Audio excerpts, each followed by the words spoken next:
लवकरच छत्रपती शिवाजी महाराज यांच्या जीवनावर चित्रपट येणार आहे. The pride of Bharat, Chhatrapati Shivaji Maharaj असे या सिनेमाचं नाव असेल. हा आगामी चित्रपट 17व्या शतकातील मराठा साम्राज्याचे संस्थापक छत्रपती शिवाजी महाराज यांच्या जीवनावर आधारित आहे.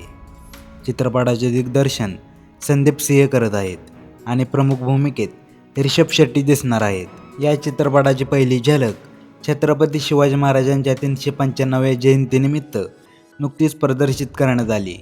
हा चित्रपट हिंदी, मराठी, कन्नड, तमिळ, तेलुगू आणि इंग्रजी या भाषांमध्ये 21 जानेवारी 2027 रोजी प्रदर्शित होणार आहे. चित्रपटाच्या कथानकात छत्रपती शिवाजी महाराजांनी कसे मराठा साम्राज्याची स्थापना केली, त्यांच्या लढाया आणि औरंगजेबाच्या अत्याचारांविरुद्ध हिंदू समाजाला एकत्र आणण्याचे त्यांचे प्रयत्न यांचा समावेश असेल. चित्रपटाच्या अधिकृत पोस्टरमध्ये ऋषभ शेट्टी छत्रपती शिवाजी महाराजांच्या भूमिकेत दिसत आहे, ज्यामुळे प्रेक्षकांच्या अपेक्षा वाढल्या आहेत. या चित्रपटाच्या माध्यमातून छत्रपती शिवाजी महाराजांच्या जीवनातील विविध पैलू प्रेक्षकांसमोर आणले जाणार आहेत.